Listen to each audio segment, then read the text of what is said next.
자, 이제 우리가 살펴봐야 될 내용이 이제 시장 실패와 정부 실패와 관련된 내용인데요. 시장 실패와 정부 실패는 지금 이 시간에서는 우리가 지금 살펴봐야 될 것이 시장 실패와 정부 실패에 대해서 정부가 어떻게 대응하느냐 하는 겁니다. 시장 실패가 발생을 했을 때는 정부는 역할을 조금 더 강화해야 될 것이고, 정부 실패가 발생을 했다라고 하면은 이제 가지고 있던 기능들을 좀 줄여야 되겠죠. 자, 그래서 여러분들 교재에 이제 7페이지를 보시면 시장 실패에 대한 정부의 대응 그래가지고 그 시장 실패의 원인이 5가지가 나와 있습니다. 5가지. 자연 독점, 불완전 경쟁, 공공재의 존재, 외부 효과의 발생, 정보의 비대칭성. 이렇게 이제 5가지가 있는데 이 5가지가 뭔지를 모르잖아요, 지금. 그죠? 7페이지 상단에 보시면 이제 시장 실패의 원인에 대해서 지금 나와 있어요. 자, 자연 독점이라고 하는 게 뭐냐 하는 겁니다. 자연 독점.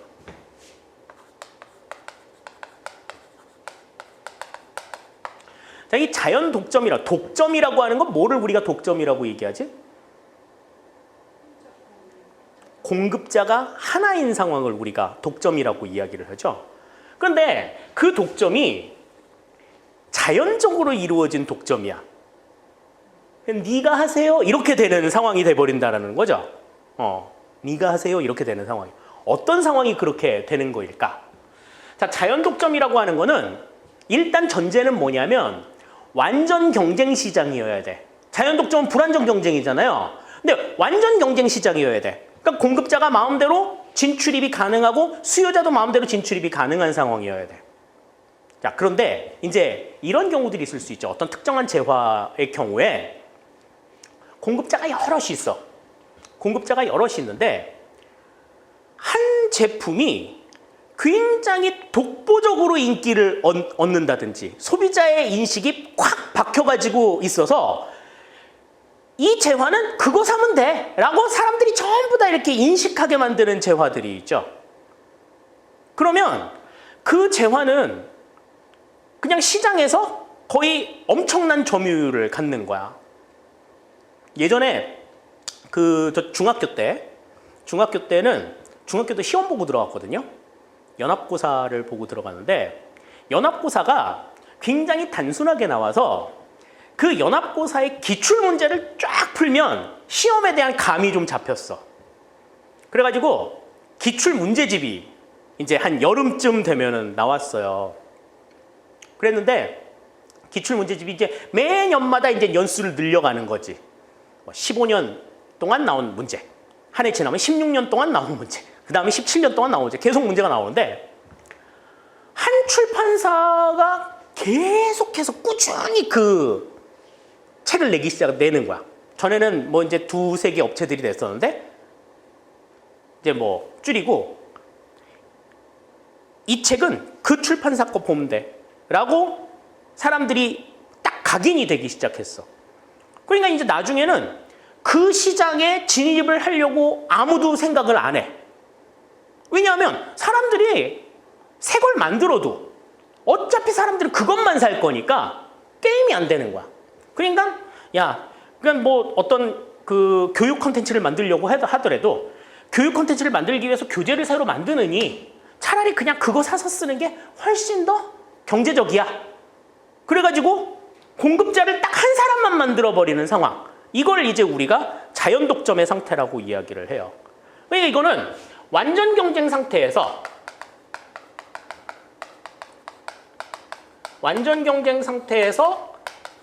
특정 공급자가 특정 공급 상태의 독점 상태가 되는 이 같은 상황들. 그러니까 소비자의 각인이 너무 심해가지고 다른 제품들이 아무리 나와도 사람들이 그냥 이 제품만 있는 것처럼 소비할 때 그런 상황을 우리가 자연 독점이라고 이야기를 합니다. 다음 2번째, 그러니까 그런 것들이 이제 불완전 경쟁 상태를 만드는 거지. 여기서 말하는 지금 2번째에 나와 있는 불완전 경쟁이라고 하는 거는 이제 독점이나 과점의 상태를 이야기를 하는 겁니다. 독점이라고 하는 건 뭐예요? 아까 말씀드린 대로 공급자가 하나인 경우.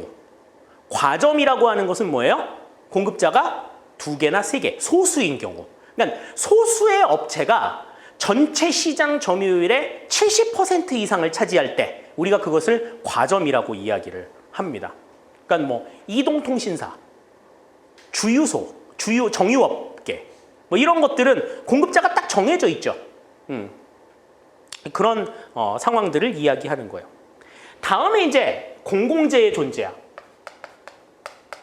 자, 공공재라고 하는 건 아까도 말씀을 드렸지만 어떤 성질을 가지고 있다고 얘기했지? 비경합성과 비배제성을 가지고 있다고 얘기했잖아요.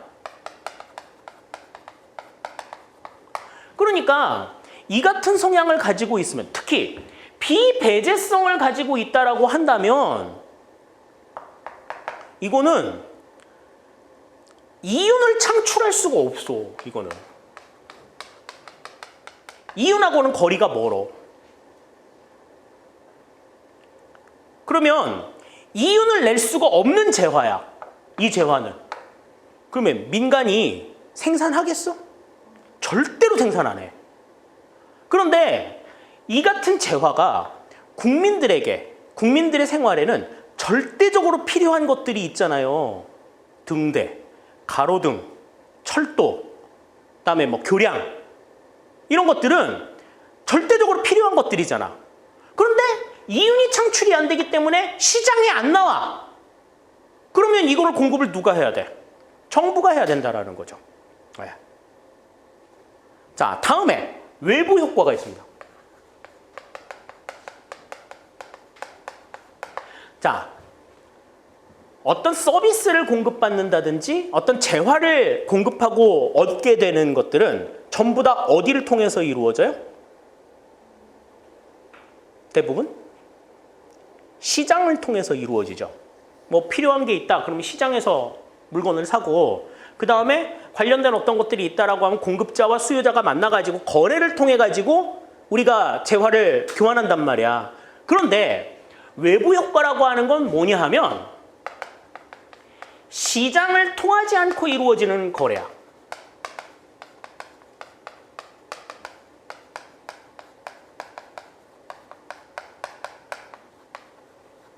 내가 누군가에게 뭐 좋은 영향을 미치건 나쁜 영향을 미치건 어떠한 영향을 주고자 하는 생각이 없어.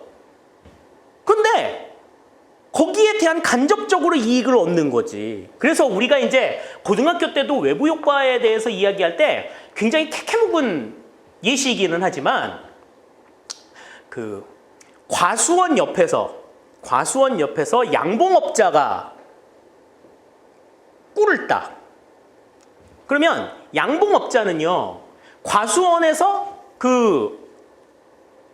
뭐 꽃이 폈을 때, 백꽃이나 사과꽃이 폈을 때 그 꽃에 벌들이 가가지고 꿀을 따온단 말이야. 그래서 그걸로 이익을 얻고, 또 과수원의 과수업자는 그 양봉업자가 키우는 벌들이 와가지고 꿀 따가면서 수분을 하잖아요.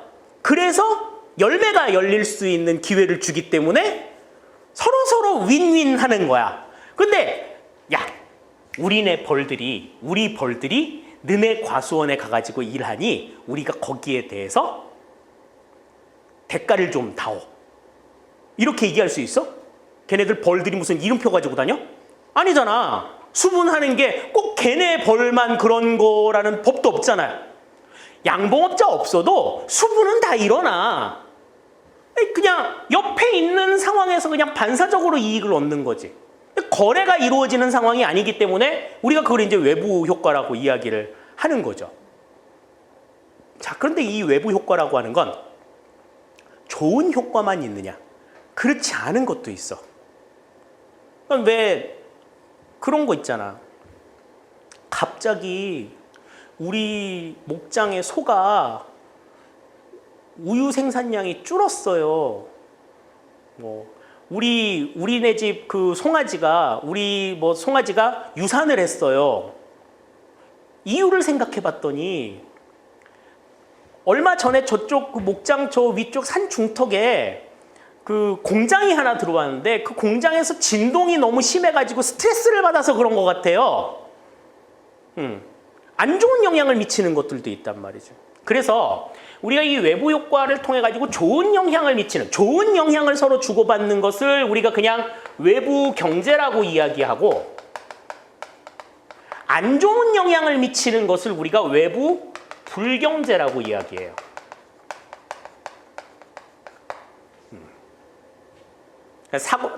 과수업자와 양봉업자의 관계는 외부 경제인 거고, 목장 주인과 그 공장주와의 관계는 외부 불경제인 거지. 자, 다음에 정보의 비대칭성이라고 하는 건 뭐야? 정보의 비대칭성은 수요자와 공급자 둘이 어떤 서비스나 재화에 대해서 알고 있는 정보의 양이 서로 다를 때 나타나는 문제야. 다를 때. 이런 거 우리가 어디에서 많이 겪어요? 여러분들은 아직 못 겪었을 수도 있는데. 보험 가입할 때 보험 가입자가 이거 이렇게 하면은 언제부터 어떻게 되고 암 걸리면 얼마를 드리고 뭐 하면 얼마를 드리고 뭐 하면 얼마를 드리고, 그래서 보험 되게 싫어하거든요. 죽으면 얼마를 드리고 그러면 죽어라 막 그러는 것 같아가지고 되게 싫은데, 어떤 사람이 그랬대. 석 달 동안 가입하고 나서 석 달 이후에 이 발병을 하면 이제 보험금을 지급한다, 그런 거야. 그래가지고 이 사람이 그냥 아무 생각 없이 가입을 했는데 진짜로 석 달 뒤에 발병을 한 거야, 암이. 보험금을 달라 그랬더니 보험금을 안 줘. 그래서 왜 그러냐 그랬더니 석 달이면 얼마예요? 며칠이야? 90일이죠? 90일. 이 사람이 발병한 날이 가입한 날로부터 정확하게 90일이 된 때인 거야. 근데 약관에는 91일 이후에 발병이 됐을 때에 보험금을 지급하기로 되어 있는데, 이 사람이 발병한 시점은 90일이기 때문에 보험금을 지급할 수 없다, 이렇게 된 거지. 그러면 보험을 가입할 때 석 달 동안 안 걸리면 돼요. 똑같은 얘기잖아. 정확하게 이 부분에 대한 고지가 있었으면 그런 싸움들이 안 났겠죠? 보험 같은 경우에는 이게 왜 보장성 보험도 있지만 저축성 보험도 있잖아요. 근데 저축성 보험 같은 경우에는 계속해서 보험금을 넣을 경우에 이 기간에 따라 가지고 이 가입자가 이익을 볼 수 있는 한계치가 존재한대. 그러니까 어느 시점 이후로 지나가면 이 사람이 이익률이 떨어지는 거야, 수익률이. 그러면 그 시점을 보험 설계사가 알려줘야 돼. 보통 한 7년 정도 된대요. 근데 그걸 모르고 있으면 그냥 아무 생각 없이 그냥 돈만 계속 넣는 거야.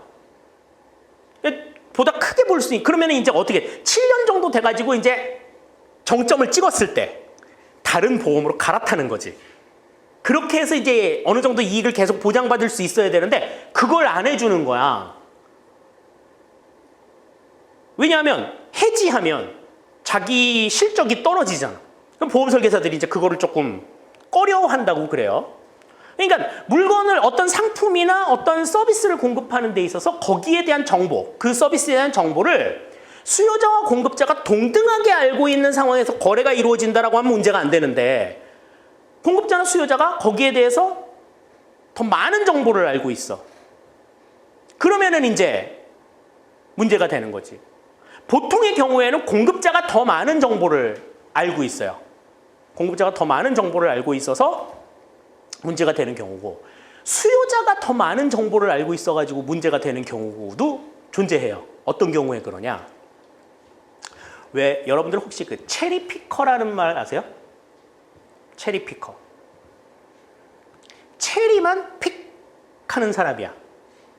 그러니까 쉽게 말해서 꿀만 빨고 가는 사람들인 거지. 쉽게 말해서 단 것만 먹는 사람들. 그래서 어떤 사람들을 우리가 체리피커라고 얘기를 하느냐면, 보통 신용카드 같은 것들을 발급받을 때 신용카드 혜택을 받잖아요.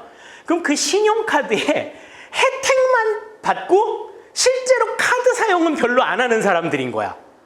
이런 사람들을 우리가 체리피커라고 얘기를 해요. 그래서 그런 체리피커를 막기 위해서 이제 어떠한 장치들을 썼느냐 하면 이러이러한 혜택을 줍니다. 우리는 무슨 주유 할인 해주고 통신사 요금 할인 해주고 이런 할인을 하는데, 단 월 30만 원 이상 썼을 때에만 그 혜택을 드려요. 뭐 이렇게 해가지고 그 체리피커를 방지한다고 이야기를 해. 그런데 요즘에 나날이 이제 그 문물이 발전하다 보니 그거를 이제 뛰어넘는 체리피커들이 나오기 시작을 한 거야. 상품권을 카드로 사. 근데 그 상품권은요, 60% 이상을 쓰면은 현금으로 환불이 가능하대요. 그러니까 예를 들어서 10만 원짜리 상품권을 샀잖아? 그러면 내가 10만 원을 그 상품권을 사가지고 6만 원을 쓰면 나머지 4만 원은 현금으로 받을 수 있다는 거죠. 그러니까 이게 왜 우리 페이 같은 거 적립하잖아. 적립해가지고 이렇게 쓰기도 하잖아요. 앱에. 그럼 예를 들어서 내가 10만 원을 충전을 했어. 그럼 6만 원을 쓰고 나면 4만 원은 그냥 현금으로 받을 수 있는 거야. 그러니까 보통 사람들이 카드에서는 규정을 한 30만 원 정도로 해놓잖아요. 근데 내가 30만 원까지는 다 못 쓰더라도 보통 한 20만 원 정도는 쓰잖아. 그럼 이 사람들이 어떻게 하느냐면 일단 그 충전을 30만 원을 해. 모바일 상품권을 30만 원을 사. 충전을 해가지고 60%인 18만 원만 쓰고 12만 원은 환불을 받는 거야. 그러면 18만 원은 자기가 원하는 대로 쓰죠. 근데 카드 실적은 얼마야? 30만 원인 거야. 모든 혜택들을 다 보는 상황인 거죠. 그래서 이제 카드사들이 이제 그걸 가지고 이제 엄청나게 그 골머리를 앓는 거야. 그러면 이렇게 하면은 카드 실적은 이렇게 오르고 환불을 받을 수 있다. 이런 정보를 카드사에서 줬겠어? 수요자들이 그거 열심히 연구하는 사람들이 있는 거 그것만. 그렇게 해가지고 나타나는 문제들이 이제 있는 거죠. 그런 것들이 이제 정보의 비대칭성으로 인한 문제입니다. 자, 그러면 각각의 이 같은 상황을 통해 가지고 이 같은 상황을 정부가 어떻게 해결하느냐? 자, 우선 첫 번째, 자연 독점인 상황에서는 공급자가 하나인 상황이잖아요. 그러면 두 가지 방법이 있어. 첫 번째, 그 공급자에게 약간 뭐라고 해야 되나? 핸디캡을 줘. 그 업체들을 규제함으로 인해 가지고 다른 사업자들이 들어올 수 있는 여지를 만들어줄 필요가 있는 거지. 근데 만약에 그게 좀 여의치 않다. 그럼 어떻게 하면 돼? 정부가 직접 공급자로 나서 가지고 양대산맥을 만드는 거야. 그래서 자연 독점의 상태는 공적 공급이나 정부 규제를 통해 가지고 해결을 할 수 있다고 보는 거죠. 두 번째, 불완전 경쟁의 상태는 어때? 불완전 경쟁을 야기하는 주체를 규제하면 돼. 그러니까 정부 규제로 해결할 수 있다라고 보는 거고. 다음에 공공재의 존재는 꼭 필요한데 이윤 창출이 안 돼서 민간이 안 만들어? 정부가 공급하면 돼. 정부 공급이 해법이라는 거죠. 다음, 외부 효과의 발생 같은 경우에는 아까도 말했지만 외부 경제와 외부 불경제가 있다고 그랬잖아. 외부 경제 같은 경우는 어때? 서로 윈윈하는 전략이니까 이런 것들은 서로 조금 장려를 해야 되겠지. 그래서 이 외부 경제 같은 경우에는 정부가 보조를 해. 보조를 하지만 악영향을 미치는 요소에 대해서는 악영향을 미치지 않도록 해야 하니까 외부 불경제 같은 경우에는 정부가 규제하는 방식을 쓰는 거죠.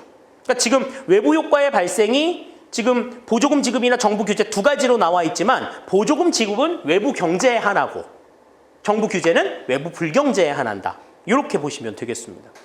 다음에 정부의 비대칭성 같은 경우에는 한쪽은 정보가 작고 한쪽은 정보가 많으면 정보가 많은 쪽이 지금 이기는 거잖아. 그러니까 어떻게 해야지 균형이 맞춰지는 거야. 정보를 많이 가지고 있는 쪽이 정보를 넘겨줄 수 있어요. 공개를 할 수 있어야 되지. 공개시키는 방법이 두 가지가 있어. 너 공개 안 하면 죽어. 공개! 억압을 하든지. 억압을 하는 방법이 있지. 왜 정부 규제를 하는 방법이 있을 수가 있고. 자, 반대의 방법. 너 공개해. 공개하면 내가 요거 주지. 꼬시는 거야. 정부 보조를 통해 가지고 보조를 너 공개하면 요거 보조해 줄게. 이렇게 해가지고 정보 공개를 유도하는 방법들이 있죠.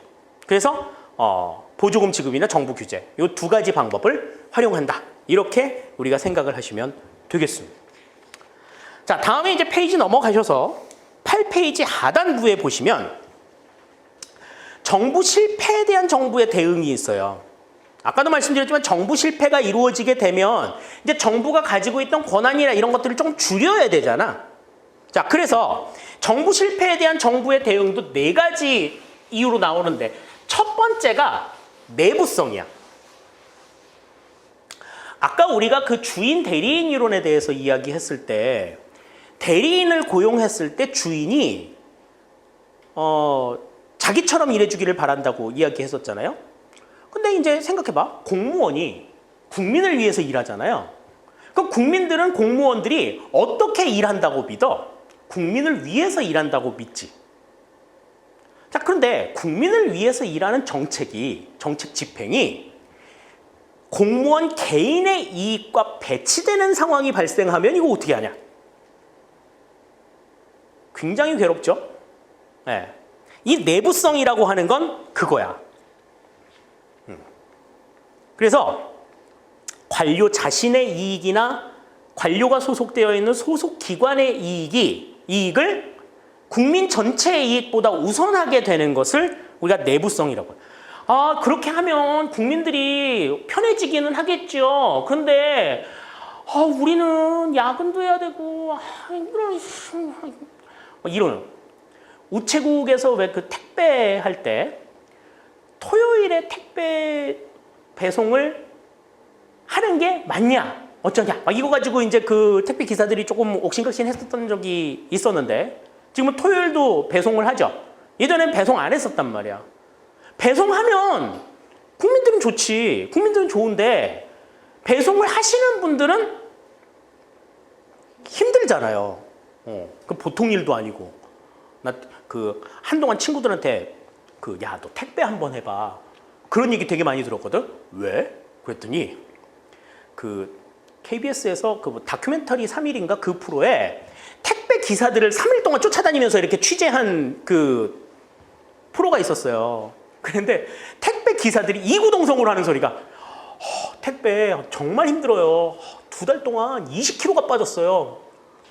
야, 택배 2달만 하면 20kg 빠진대. 야, 너 살 빼려면 너 택배 해라. 막. 야, 씨는 진짜 어찌나 내가 더러워서 내가 살 빼고 만다. 내가 막 그랬었던 적이 있었는데 아무튼 그게 엄청나게 힘든 그러한 어떤 피해를 고스란히 내가 안아야 될 때 그런 상황이 이제 내부성에 대한 내용인 거죠. 그러니까 공무원들이 그러면 거기에 대해서 대가를 조금 더 주면 되잖아. 돈 더 주면 되지. 근데 그 돈은 어디서 나와?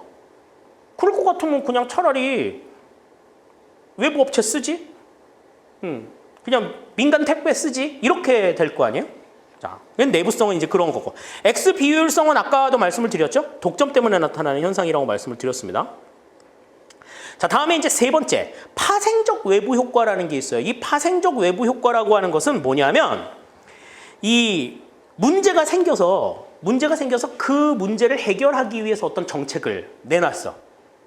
정책을 내놨는데 그 정책을 조금 신중하게 생각해가지고 이렇게 잘 우리 이제 뭐 나중에 정책 이론에서도 보겠습니다만은 정책 결정 과정을 신중하게 딱딱딱딱 밟아가지고 정말 제대로 된 정책을 내면 문제가 안 생길 텐데 우리나라는 또 그거 빨리빨리 막 그 병이 좀 있잖아. 그래가지고 빨리 정책을 내놔. 그래가지고 막 졸속으로 이렇게 정책을 딱 만들어가지고 그냥 딱 내놓으면 임시 방편적으로 딱 겉보기에는 그럴듯해 보이는데 나중에 부작용이 생겨. 그럼 그 부작용을 메우려고 다른 정책들을 계속해서 막 추가로 막 내야 되는 거야. 이렇게 해서 부가적인 어떤 그 소비가 발생을 하는 이 같은 상황을 우리가 파생적 외부 효과라고 이야기를 합니다. 자, 다음에 이제 권력의 편제라고 하는 거는 정부 쪽에 굉장히 크게 권력이 치우쳐져 있어서 우리가 이제 어떤 거야? 우리가 뭐 대등하게 정부의 서비스를 받도록 해야 되는데 정부가 권력이 너무 심하니까 그 권력의 눈치를 봐가지고 좀 많이 필요한데 조금만 가져가고 뭐 이런 상황들이 생기는 거죠. 그래서 소비자들에게 좀 제대로 된 양적인 공급이 되지 못하는 이러한 상황들을 이제 우리가 권력의 편제라고 이야기를 해요. 그래서 자, 내부성의 경우에는 이제 어떻습니까? 민영화해야 돼. 이때는 민간업자들한테 맡겨야 돼요. 우리나라에서 이제 정부에서 공급하다가 민간업자들에게 맡기는 서비스가 대표적인 게 통신 서비스죠. 유선전화, 무선전화 이런 것들이 예전에는 전부 다 공기업에서 공사에서 제공하는 서비스였는데 지금은 그 공사가 민영화되면서 이제 전부 다 100% 민간이 제공하는 서비스가 됐죠. 자, 다음에 이제 X 비효율성 같은 경우에는 모든 방식을 다 써도 돼. 민영화를 해도 되고 정부 보조를 삭감해도 되고 규제 완화를 해도 되고 여러 가지 방법들을 통해서 그 서비스의 품질을 높이기 위한 여러 가지 방편들을 쓰는 게 필요하고요. 파생적 외부 효과 같은 경우에는 정부 보조 삭감이나 규제 완화들을 통해서 이루는 것이 필요하고 권력의 편제 같은 경우에는 가장 이제 대표적으로 볼 수 있는 게 민영화입니다. 민영화를 통해 가지고 야, 너네들 안 써. 그러고서는 이제 민간업자들 거 쓰면 되는 거고 다음에 정부가 가지고 있는 권력의 규모를 어느 정도 조금 줄여가지고 규제를 완화시켜서 정부 실패에 대응하는 그러한 방법들을 쓸 수가 있다. 그러니까 각각의 원인에 대해 가지고 정부 실패든 시장 실패든 정부가 어떠한 대응을 하느냐, 각 원인에 대해서 이런 것들은 여러분들이 조금 기억을 해두실 필요가 있다 하는 걸 알아두시면 되겠습니다. 자, 다음에 이제 행정의 수단에서 공공재와 공공서비스에 관한 내용들이 나오는데요. 공공재와 공공서비스는 일단 뭐가 공공재고 뭐가 공공서비스예요? 우리 그 고등학교 때 경제 시간에 재화와 서비스를 구분하는 이걸 이제 그냥 일치해서 보는 경우들도 있습니다만은 재화와 서비스를 구분을 하죠, 되게.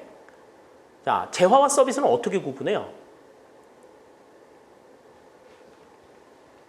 재화와 서비스는 공통점이 전부 다 금전적인 가치를 지닌 거야. 전부 다 금전적인 가치를 지녔어. 금전적인 가치를 지닌 재화는 유형물을 우리가 재화라고 이야기를 하고요. 서비스는 무형물을 얘기해. 그러니까 예를 들어서 이런 거죠. 내가 좀 낡은 휴대폰을 새 휴대폰으로 바꿨어.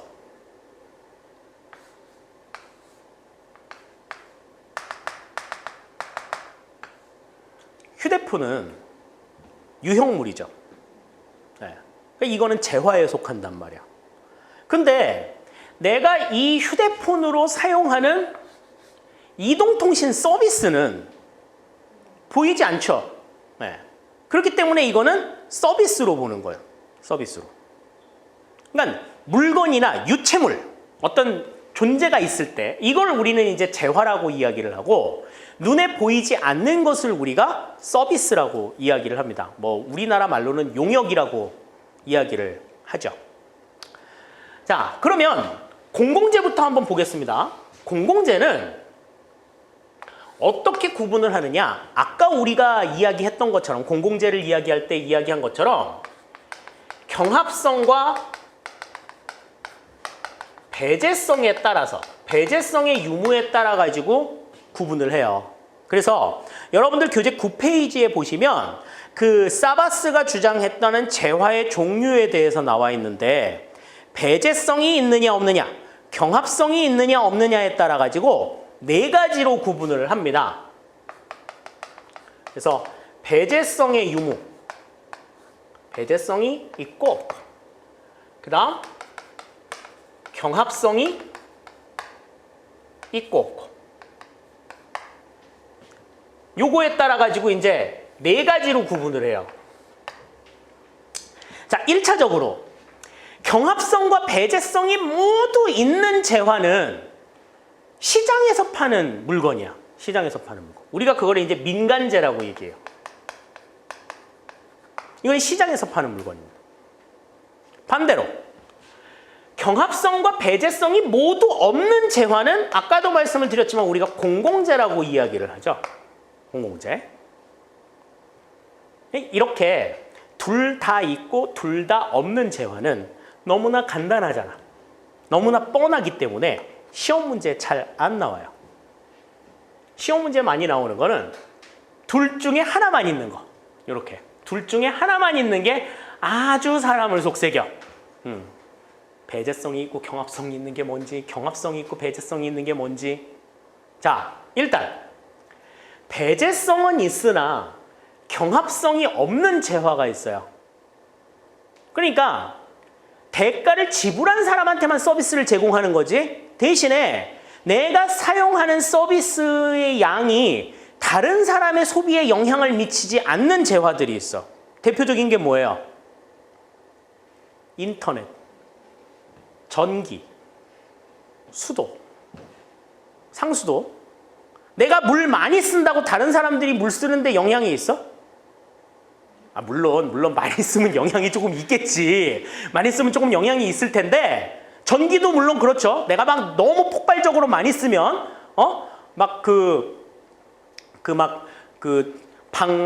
방 이만한 방에다가 무슨 막 채굴기 갖다 놓고 막 비트코인을 얻겠어 막 이래가지고 막 컴퓨터 돌리면 엄청나게 전기 쓸 테지만, 그게 아니라고 하면 내가 전기를 많이 쓴다고, 내가 에어컨 좀 틀었다고 다른 집에서 텔레비전 훅 꺼지고 막 이러지는 않는단 말이야. 자, 그래서 이렇게 배제성은 존재하지만 경합성이 없는 재화를 우리는 요금제라고 이야기합니다. 요금제. 그러니까 통신 서비스, 인터넷도 마찬가지죠. 인터넷 월정액 내면은 내가 하루 종일 인터넷 하든지 뭐 2시간만 하든지 상관없잖아. 다음에 아까 우리가 봤던 것처럼 경합성은 존재하나 배제성이 존재하지 않는 재화를 우리는 뭐라고 얘기한다고? 공유제라고 이야기한다. 공유제. 이렇게 구분을 해요. 그래서 이 요금제와 공유제는 이 둘을 합쳐가지고 준공공제라고 이야기를 해요. 그래서 요금제 같은 경우에는 공기업을 통해 가지고 제공하는 경우가 많죠. 전기도 한국전력 대표적인 공기업이죠. 그 다음에 그 수도, 상수도, 하수도 같은 경우에도 각 그 지역의 상수도 사업소 전부 다 지방 공기업으로 지정이 되어 있어요. 공기업에서 제공을 하는 그러한 서비스다. 이렇게 우리가 보시면 되겠습니다. 그래서 재화의 구분은 이렇게 4가지로 이루는 이 사바스의 분류를 우선적으로 좀 생각을 해두실 필요가 있어요. 자, 다음에 공공 서비스는 일단 눈에 보이지 않잖아요. 눈에 보이지 않잖아. 페이지 넘어가셔서 여러분들 그 11페이지에 보시면 공공 서비스의 공급 방식에 대한 내용이 나와 있어요. 공급 방식을 보시면 일단 공공 부문에서 제공하느냐, 민간 부문에서 제공하느냐. 어머나, 공공 서비스를 민간 부문에서도 제공해? 그런 게 있어. 자, 다음에 공공 부문에서 권력에 기반해서 제공을 하느냐, 아니면 시장 경쟁을 통해서 제공하느냐. 권력에 기반해서 제공하는 서비스 같은 경우에는 그냥 주는 거지. 그냥 주는 거. 근데 시장 경쟁을 통해 가지고 제공하는 서비스는 시장하고 경쟁해 가지고 더 나은 서비스를 소비자가 선택할 수 있도록 해주는 거잖아요. 자, 그래서 이 같은 기준에 나눠 가지고 또 4가지로 구분을 해. 자, 우선 권력에 기반해 가지고 공공부문에서 제공하는 서비스, 이걸 우리는 뭐라고 얘기를 하느냐면 그냥 일반 행정 서비스라고 얘기해. 우리 그냥 관공서 가서, 동사무소 가가지고 그 주민자치센터에서 무슨 인감증명 떼는 일이라든지 뭐 구청 가서 여권을 발급받는 일이라든지 이런 것들이 전부 다 일반 행정에 해당이 되는 거예요. 자, 다음에 자, 시장을 통해 가지고 민간 부문에서 제공이 되는 이 같은 서비스 방식은 뭐야? 민간 부문이 주체가 되는 서비스니까 이거는 민영화지. 그러니까 공공 서비스 자체를 그냥 민간이 제공하도록 놔두는, 아까 우리가 얘기했던 통신 서비스가 가장 대표적인 예라고 볼 수가 있어요. 자, 그러니 이것도 요 2개는 뻔하잖아. 시험에 잘 안 나와. 물론 민영화가 되려고 하면 어떤 조건이 있느냐 뭐 이런 것들은 뭐 조금 나오기는 합니다만은 자 이제 나오지 않는 그 좀 이제 아리까리 해가지고 시험 문제에 좀 잘 많이 나오는 것들이 바로 요 엇갈려 있는 것들이야. 권력을 기반으로 제공하는데 민간 부문에서 제공하는 게 있어. 요즘에 그 먹방이 유행이잖아요. 요리하는 거 굉장히 그 좀 히트야. 예전에는 뭐 남자가 요리를 하는 거, 그 남자가 부엌 근처만 가도 막 멋떨어진다고 막 얘기하고 막 그러던 시절이었는데 지금은 남자가 막 이렇게 요리하면 그렇게 멋있어 보여. 아니 옛날에는 남자가 요리하면 꼴 사나워 막 그랬었는데 요즘에는 남자가 막 이렇게 요리하면은 되게 좀 괜찮아 보여. 그래서 나도 요리를 좀 해볼까? 생각처럼 그렇게 어려울 것 같지도 않은데 맛내는 게 그렇게 좀 쉽지는 않다 그러더라고요. 자, 요리사를 조금 양성하기로 했어. 그러면 요리사를 양성하려면은 이제 뭐가 필요해?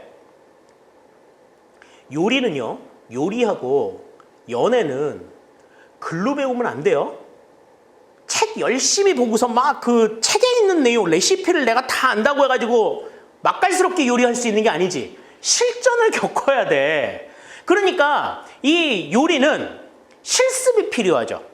실습을 하려면 뭐가 있어야 돼? 실습 공간이 있어야 돼. 그럼 요리사를 양성하기로 국가가 딱 결정을 했어. 셰프를 조금 많이 양성하자. 한식 셰프, 양식 셰프, 그래서 뭐 조리사 자격증도 주고. 그러면 권력을 바탕으로 그러한 셰프들을 양성하기 위해서 프로그램을 만들려면 모두 따라서 나와야 돼요. 실습 공간도 확보를 국가가 해야 되지. 근데 실습 공간을 확보하기가 그게 쉽나 어디?